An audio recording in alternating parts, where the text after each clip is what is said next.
الرحيم الحمد لله رب العالمين الرحمن الرحيم مالك يوم الدين إياك نعبد وإياك نستعين صراط المستقيم صراط الذين أنعمت عليهم غير المغضوب عليهم ولا الضالين آمين. السلام عليكم ورحمة الله تعالى وبركاته.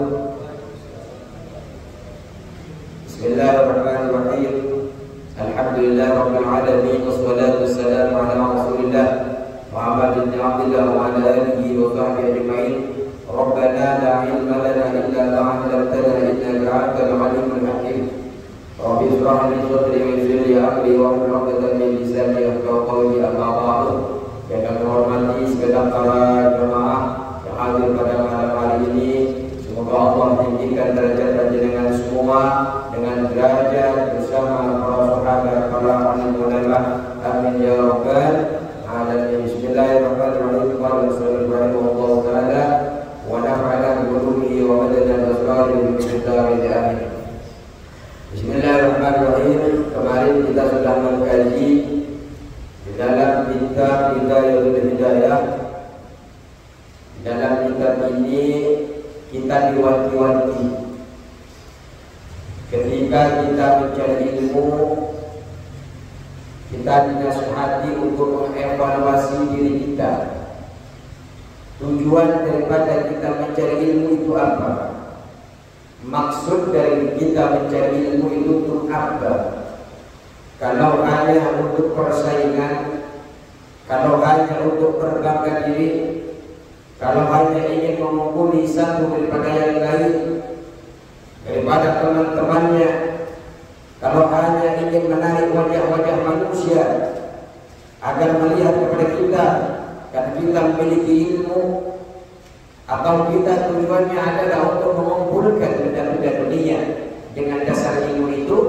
Ilmu apa saja yang ada di dunia ini, tentu kata Imam Ghazali, kalau itu maksudmu mencari ilmu, kalau itu tujuanmu mencari ilmu, kalau tujuan kita duduk di majelis ini karena itu, maka kata Imam Ghazali, engkau berusaha dalam merobohkan agamamu, engkau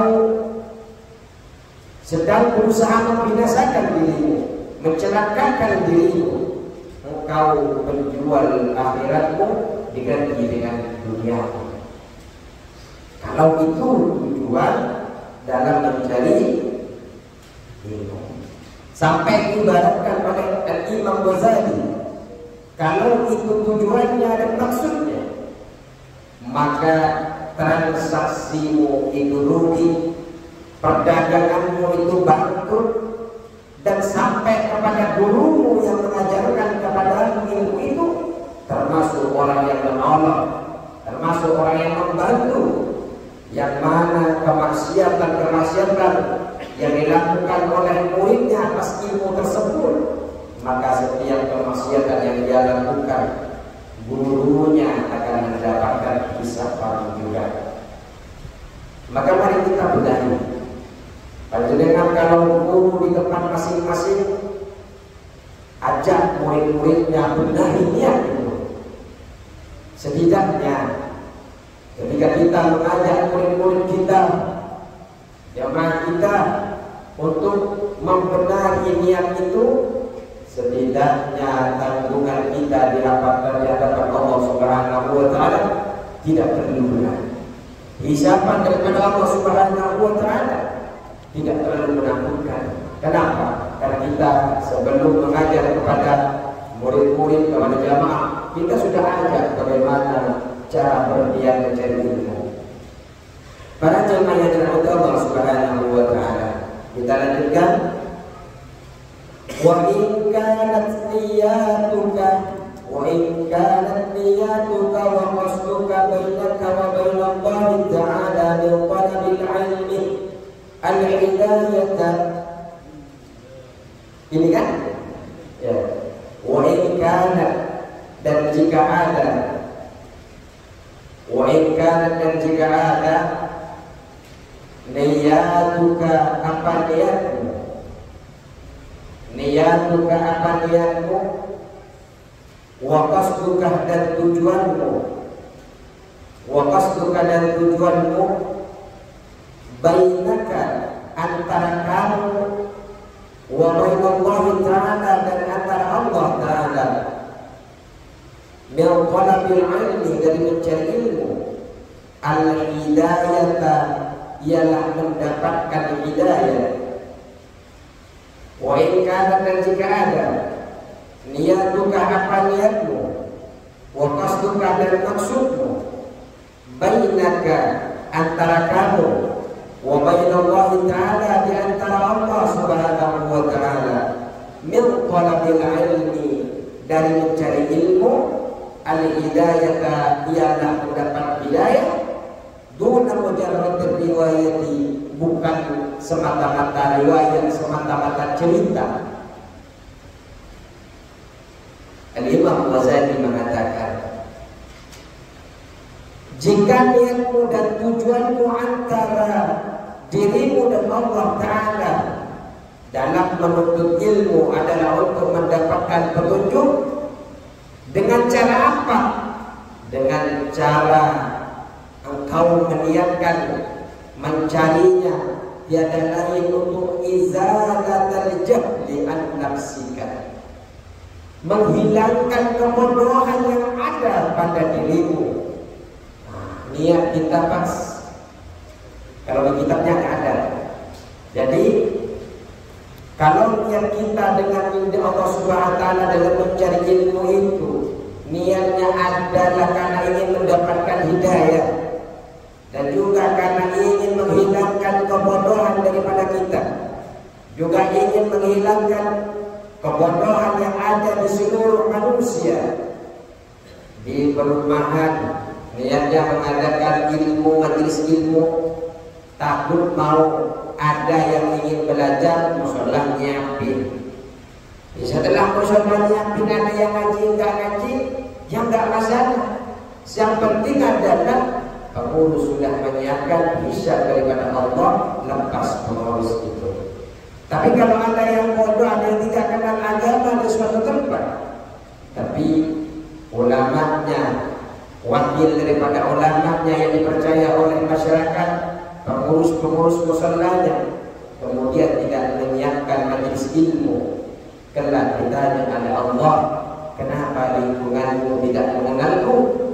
Kenapa lingkunganmu tidak tahu bagaimana cara dia beribadah kepadaku? Padahal itu tanggung jawabmu sebagai terpercaya pengganti daripada ulama di lingkunganmu. Tapi alhamdulillah di musala ini kita mungkin sudah berjalan berapa tahun? Dua tahun. Sampai sekarang alhamdulillah ketika ada tidak pernah cuti. Setiap malam minggu insyaallah, semoga jemaah sehat, kita sama-sama niatkan karena ingin menghilangkan kebodohan khusus daripada kita, umumnya seluruhnya ada di rumah. Bagi mereka yang sudah merasa berilmu tidak masalah. Ini hanya menyiapkan kepada orang-orang yang memang ingin belajar. Kemudian niatkan mencari ilmu karena menghidupkan agama, ingin menghidupkan agama, menjaga Islam dengan ilmu. Karena kita hanya ingin berjuang Islam tidak cukup dengan Allahu Akbar, Allahu Akbar tidak selesai. Kalau kita ingin menjaga Islam, kita harus tahu hadis-hadis Rasulullah, sunnah-sunnahnya. Kita harus tahu juga Al-Quran dengan tafsirnya, dengan maksud dari ayat per ayatnya. Baru kita tahu bagaimana kita menjaga agama Islam. Juga ketika kita mencari ilmu, sepantasnya kita juga mengharap daripada negeri akhirat, yakni surganya Allah, yakni terhindarnya daripada api neraka. Dan juga sepantasnya kita mencari ilmu itu ridho, niat karena ridho, ingin mendapatkan ridho daripada Allah Subhanahu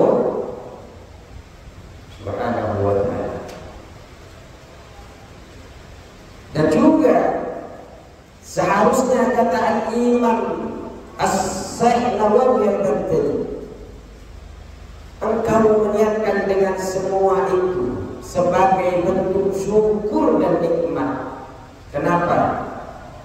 Nikmat akal kita diberi oleh Allah sehat, Pak. Ya kan rugi kalau enggak digunakan untuk mencari ilmu, rugi kalau kita hanya buat isi dengan dunia saja, isilah tentang agama Allah. Dan juga nikmat kesehatan badan. Ini yang datang ke sini ini murni dituntun oleh Allah. Hatinya diluluhkan, dilembutkan, duduk di sini.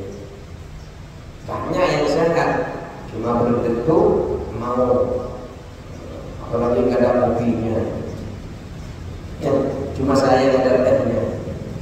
Artinya tidak kan duduk di sini ini tidak ada niat apa-apa, kecuali yang kita sebutkan tadi, niatnya karena Allah Subhanahu wa Ta'ala. Dan bukan semata-mata hanya ingin meriwayatkannya saja, yaitu membawa dari para ulama ilmu-ilmunya, yaitu menukil dari para ulama, tapi tidak diamalkan sama sekali. Jadi ketika mendapatkan ilmu, amalkan. Ini tuntunan kitab ini, Pak. Kalau dengan amalkan, cepat wali, cepat dekat dengan Allah Subhanahu. Sampai masuk ke kamar mandi, sampai keluar kamar mandi, nanti itu betul-betul diajarkan secara detail di dalam kitab Hidayah yang kemudian saya menjelaskan kitab ini menggunakan syarahnya yang dikarang oleh Syekh Al-Batani yang namanya Maraqil Ubudiyah. Kalau sudah panjenengan niatnya antara panjenengan dengan Allah itu niatnya adalah mendapatkan hidayah, apa yang akan kita dapatkan? Faqsir.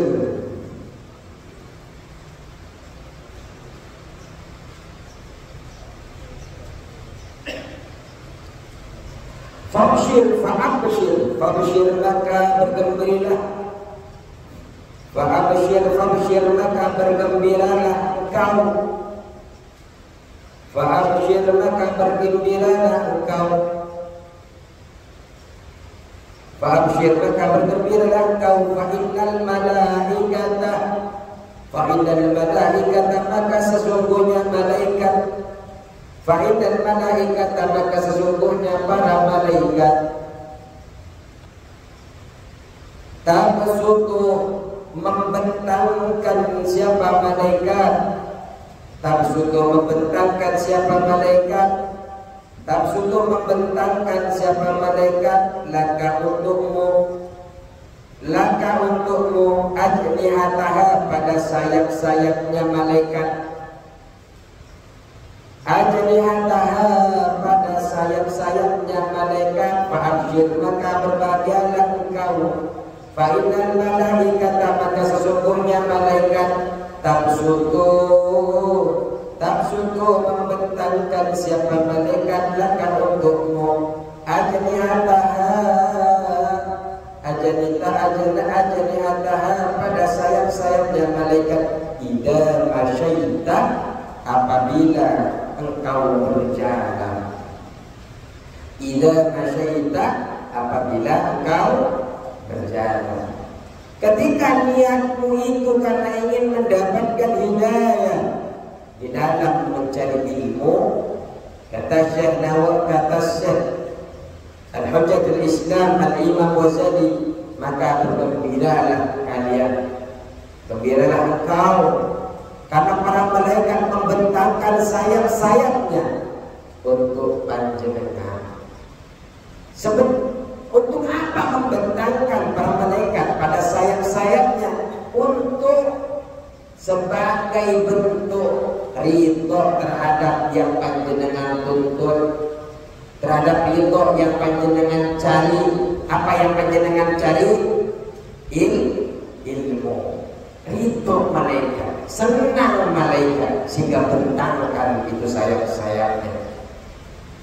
Bahasa sayap-sayapnya itu, kata Syekh Nawawi mengatakan, mereka membentangkan sayapnya sebagai alas untuk panjenengan ketika panjenengan berjalan. Ketika berjalan, alasnya daripada sayap malaikat. Begitu mulianya orang-orang yang mencari ilmu. Nah, biasa saja kan. Cuma yang paling dekat kan beliau. Saya kan nggak begitu baca. Sama beliau. Tapi setidaknya malaikat membentangkan sayapnya ridho kepada kita. Ketika apa? Ketika kita berjalan menuju tempat ilmu. Tidak ada juga yang mengatakan bahwasanya malaikat ini menaungi bagi orang yang menuntut ilmu dengan sayap-sayapnya. Kalau tadi dikatakan alasnya, ulama mengatakan lain, bukan alasnya, dinaungi dia dengan sayap-sayapnya. Kemudian wahidan al-bahri, dan ikan-ikan laut. Wahidan al-bahri, dan ikan-ikan laut. Saya sambil minum ya. Idin. Bismillahirrahmanirrahim. Alhamdulillah. Wahidan, dan ikan-ikan laut. Ngapain nih ikan-ikan laut nih? Ada juga di sini. Tastaghfirunaka. Tastaghfiru, ialah memohon ampun. Tastaghfiru, ialah memohon ampun. Apa ikan-ikan laut? Jadi ikan-ikan laut itu memohon ampun. Lakah untukmu. Lakah untukmu. Idza sya'aita, idza apabila sya'aita berjalan siapa engkau. Panjenengan datang, panjenengan berjalan pergi kepada orang yang alim. Untuk apa? Untuk mencari ilmu. Namanya pergi ke tukang alim untuk mencari ilmu.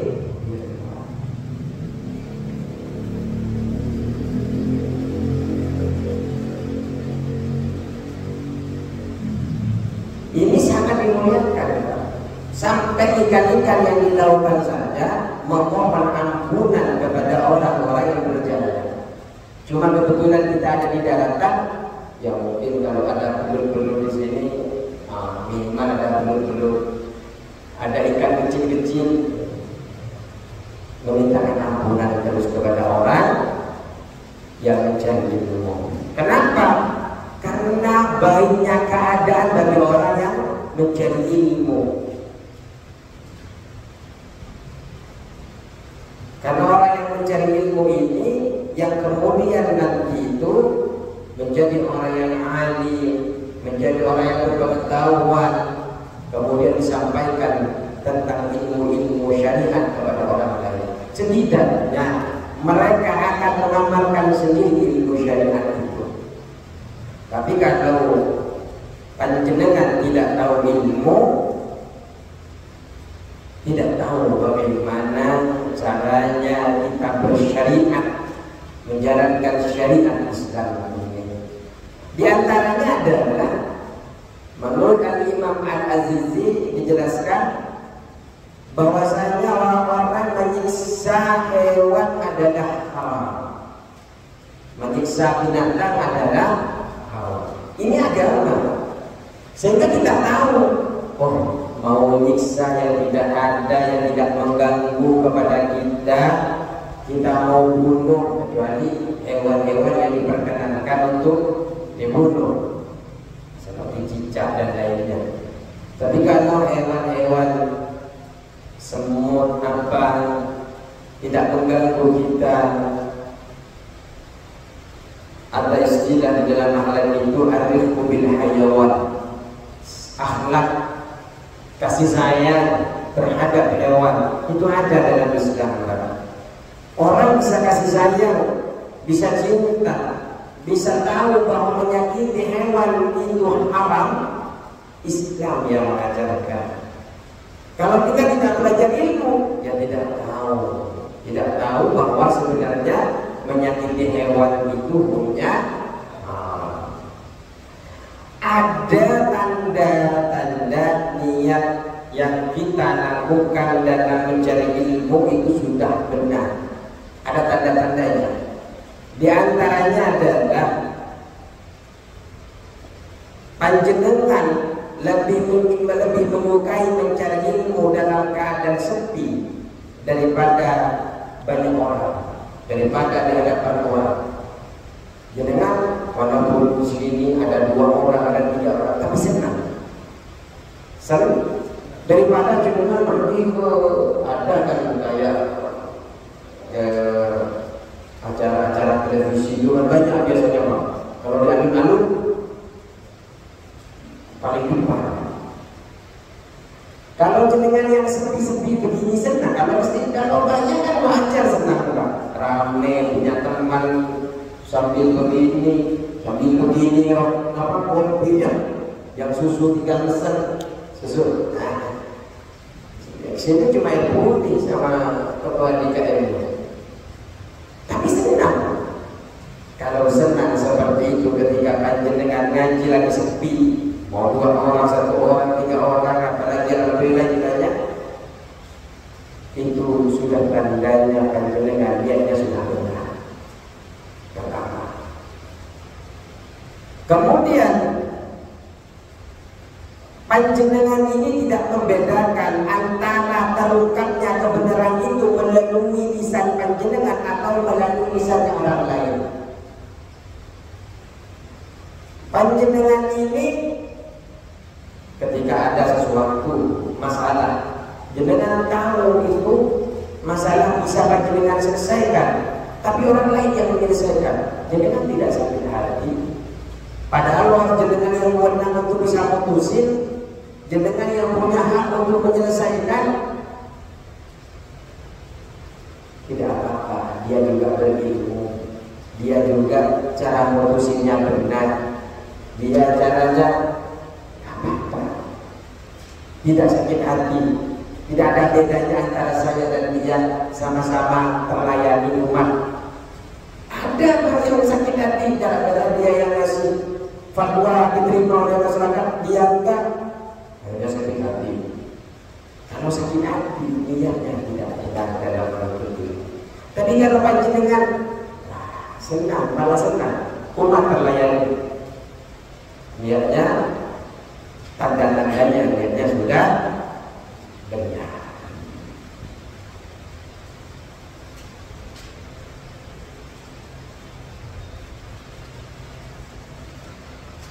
Para jemaah yang dirahmati Allah Subhanahu wa taala, kita lanjut. Walakin akan tetapi, dan akan tetapi yang bagi seharusnya, walakin dan tetapi yang bagi seharusnya, laka bagimu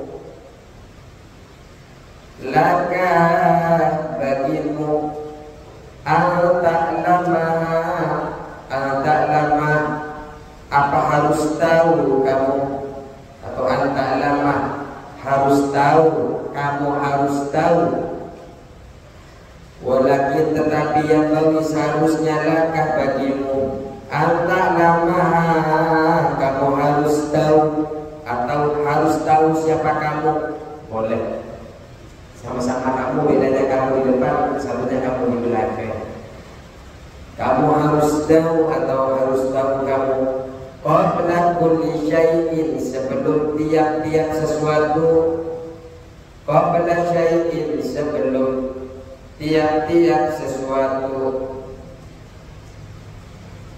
Jadi panjenengan ini hendaknya harus mengetahui apa? Bahwa ibadah itu harus disertai dengan ilmu. Jika tidak tahu ibadah, tidak berilmu, Maka ya gimana mau beribadah?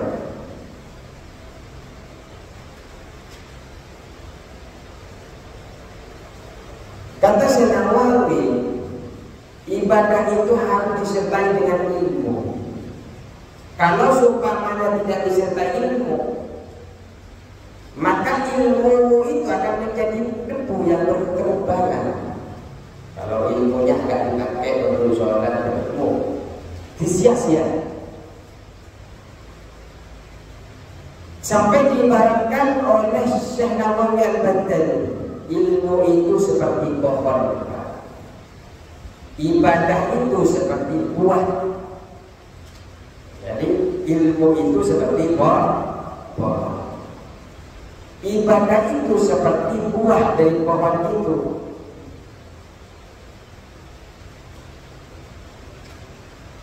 Itu ibaratnya. Kalau panjenengan yang mengambil buahnya tapi tidak punya pohonnya, kira-kira bisa? Bisa saja beli ke pasar.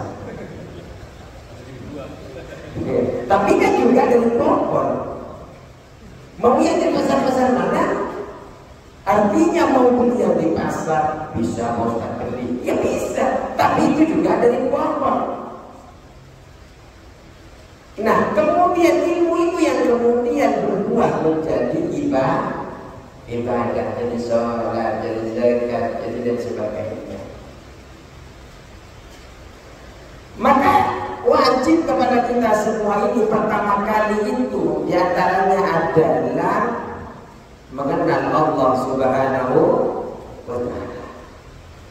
Mengenal Allah itu sebagian daripada ilmu.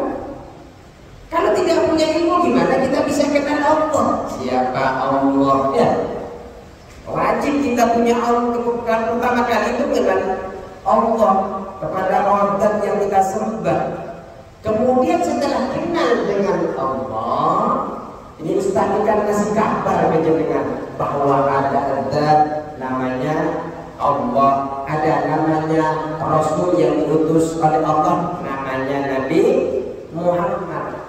Ulama menyampaikan kepada kita, kita dengar, kita hayati, kita pakai, sehingga dalam sholat asyhadu an la ilaha illallah wa asyhadu anna Muhammadar Rasulullah. Itu ilmu. Tapi nggak tahu jenengan dapat ilmu dari mana dulu. Mungkin dari kampungnya masih kecil sama ustadz kampung, ustadz tulangnya sebelum hijrah ke sini. Mungkin waktu SMP-nya, mungkin waktu MTS-nya atau SD dan MI-nya, sehingga kita bisa ketika sholat Allahu Akbar, ada yang membaca Kabirah walhamdulillah, ada pakai wabaini sama saja. Mau yang bagaimanapun, ada yang kayak subhanallah, sama-sama ini kita. Jangan sampai yang baca satu dengan yang lain sering gotong-gotongan. Yang salah yang gak sholat, yang salah yang gak sholat. Ini tidak banyak, riwayatnya juga banyak. Tinggal kita mengambil yang mana. Ini ilmu. Kalau sudah kopinya kental, kebetulan bukan kopi, bukan berarti saya minta kopi, enggak. Biasanya tidak gampang menyalahkan orang lain. Makanya di antara majelis ilmu kita ini bukan untuk menyalahi, untuk berdebat. Apa yang mereka pahami yang penting punya dasar, monggo. Kita punya dasar, ya monggo. Jangan sampai saling gontok-gontokan orang lain yang bukan Islam yang ketawa. Allahumma shalli ala Muhammad. Lalu bagaimana mungkin kita bisa menyembah kepada Allah Subhanahu wa Ta'ala kalau kita tidak mengenal sifat-sifatnya, nama-namanya, apa yang wajib bagi Allah, apa yang mustahil bagi Allah, apa yang jaiz bagi Allah? Bagaimana kita bisa menyembah mereka? Maka kemudian kita meyakini sesuatu tentang Allah Subhanahu wa Ta'ala, tentang sifatnya, sesuatu yang wajib bagi Allah, sesuatu yang bertentangan bagi Allah. sehingga ibadah kita ini menjadi ibadah yang berarti. Karena betul-betul tahu siapa yang akan kita sembah. Ada kalau dalam akidah Al-Asy'ari dan Al-Maturidi itu biasanya Ahlussunnah wal Jamaah di kampung-kampung biasanya ada selawatan sebelum salat. Wujud bidamba mukhalafatul hadisi yamu binafsi wa daliyan qudrat iradat ilmu hayat. Isinya apa? Allah Maha Mengetahui, Allah Maha Kuasa, Allah berkehendak irada, Allah hidup hayat, Allah mendengar sama, Allah berbicara. Ya, isinya itu Allah Maha Melihat. Isi dari selawat tadi itu bukan mantra, Pak. Itu adalah mengenal sifat-sifat Allah. Sehingga kita ketika Allahu Akbar, inni wajjahtu wajhiya, saya hadapkan wajahmu kepadamu, saya hadapkan kepadamu badan ini ya Allah. Tahu Allah itu siapa? Yang Maha Mendengar, yang Maha Kuasa, yang Maha Melihat.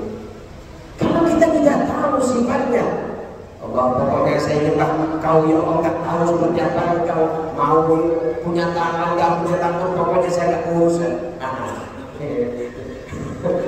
Ini kita bagaimana cara beribadah kalau kita tidak kenal dengan namanya Allah, tidak kenal apa yang tanda-tanda kekuasaannya Allah dan sebagainya.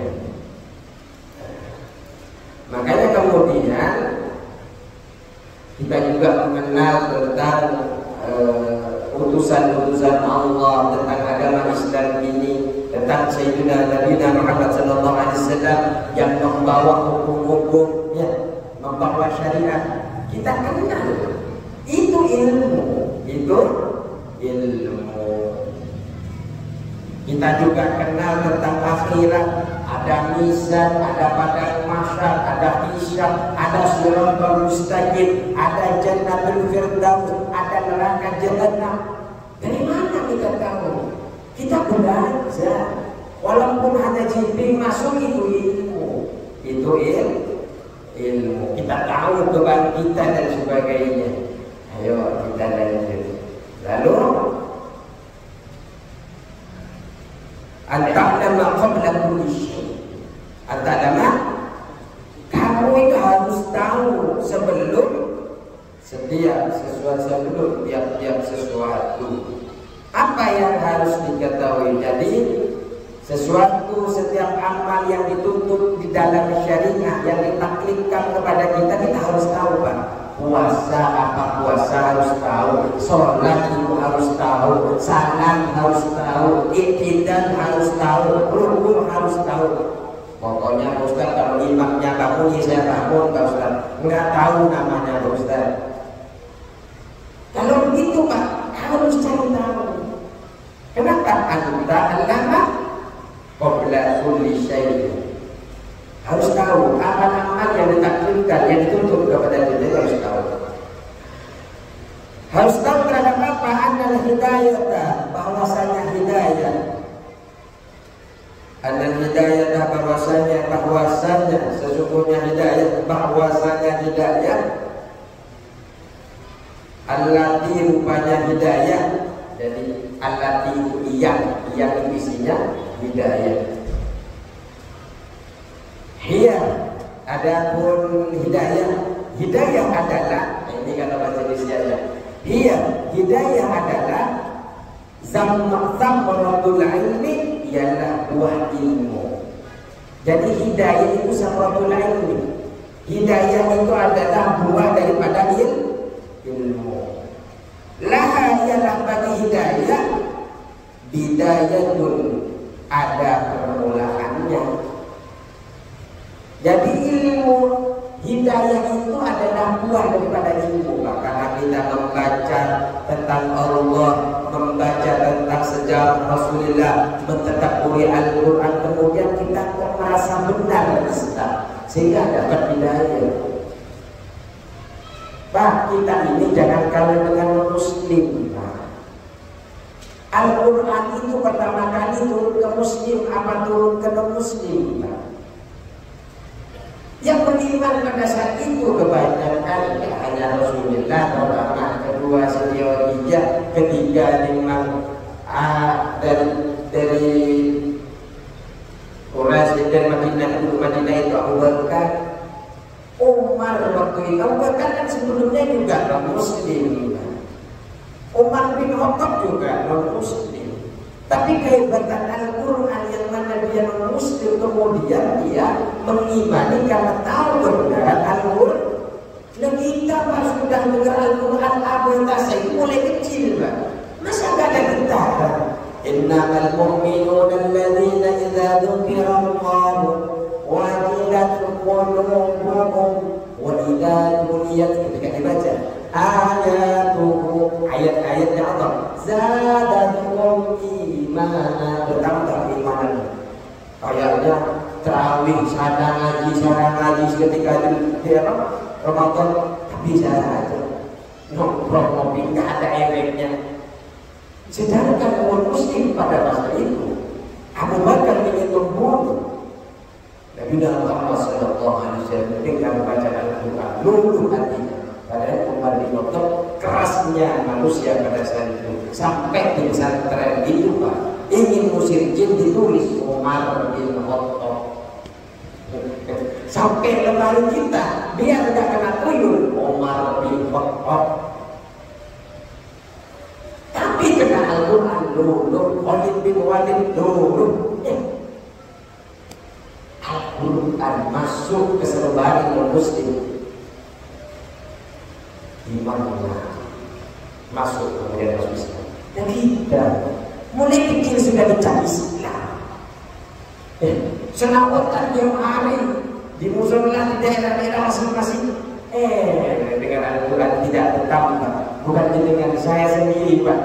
Itu ngomong saya sendiri. Jangan mungkin tidak. Hanya saya yang begitu. Jam berapa? Ini. Ada jam berapa? 3 lagi. Baik, ayo. Jadi memiliki permulaan, wa nihayatun dan akhir. Jadi hidayah itu Pak merupakan buah daripada ilmu yang kemudian hidayah itu memiliki permulaan, yaitu yang dinamakan syariat, yang namanya wadhahirun dan bagian luar.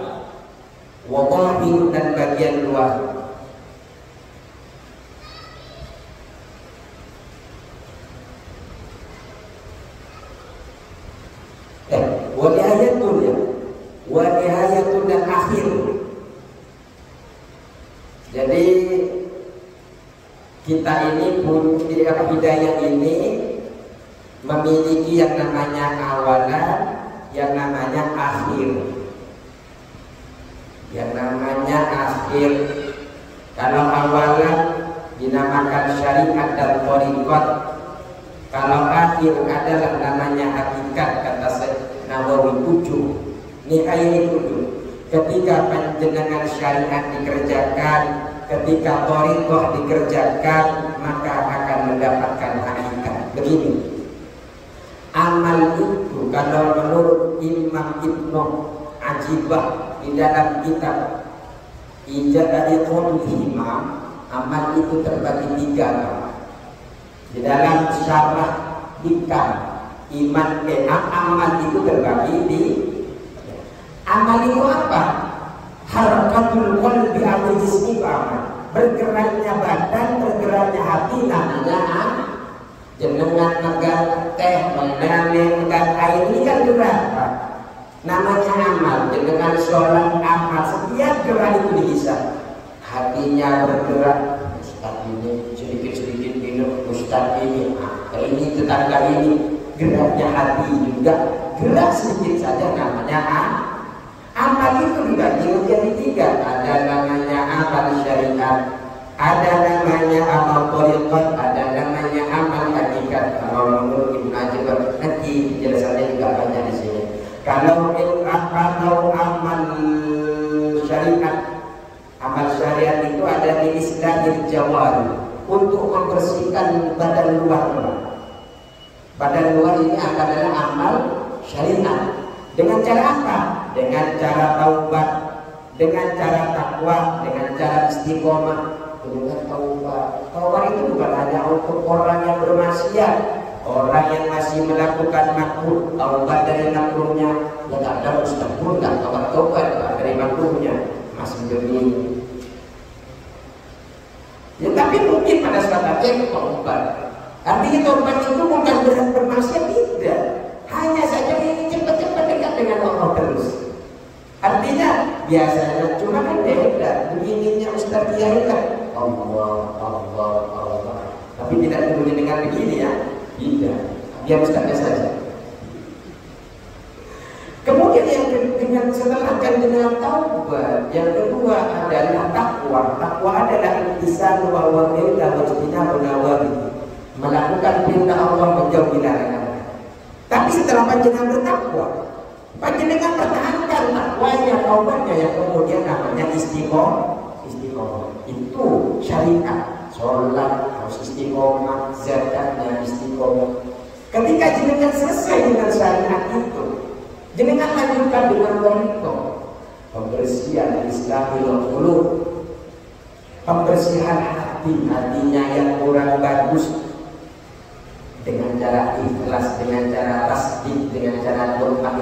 Pertama ikhlas. Mengerjain apa-apa harus ikhlas. Tapi ikhlas ini belum tentu jujur, Pak. Ikhlas ini belum tentu jujur. Setelah ikhlas, ada tingkatan untuk membersihkan hati namanya tasdik. Tasdik ini jujur. Contohnya, jenengan kesini sholat itu ikhlas, Pak. Datang kesini ikhlas, tidak memberi apa-apa, hanya memberi kepada Allah. Tapi ketika inni wajjahtu wajhiya lilladzi fatara as-samawati wal arda hanifan musliman, saya menghadap kepada Allah. Inni wajjahtu wajhiya lilladzi fatara as-samawati wal arda hanifan musliman wa ma'ana bilan inna salati wa nusuki, salatku wa nusuki ibadahku wa mahyaya matiku, hidup untukku. Tapi ketika mati mulut baca, tapi pikiran hati motor saya di belakang kira-kira bilang apa ya, kuncinya di mana? Ini wajah itu. Inna salati wa nusuki. Tapi ternyata dia pikirannya kemana-mana. Ini ikhlas, tapi tidak tasdik. Tasdik itu jujur. Apa yang diucapkan, apa yang di hati selaras. Jadi ketika ada kepada Allah itu betul-betul. Kemudian ketika itu didapat, maka yang ketiga adalah mutmainnah. Ketika hati sudah didapat, apa mutmainnah? Tenteram. Baru masuk ketiga yang namanya hakikat. Hakikat adalah korban berhadap baru ma'rifat. Karena kita sudah waktunya lewat, kita lanjutkan berikutnya. Insya Allah tatanan di dalam diri kita ini, Pak, ngaji kitab ini syariat ditata. Dari mana nanti syariat kita dapatkan, Ustaz? Belajar Al-Qur'an. Kita tata cara ibadahnya, cara wudhunya kita ditata. Sampai menggunakan airnya dari apa? Kita ditata. Cara muamalah kita ditata. Namanya kita. Yang kita kaji untuk Qori takrib makannya ya. Tapi penjelasannya menggunakan Qori, menggunakan duit. Cukup sekian ya, Pak.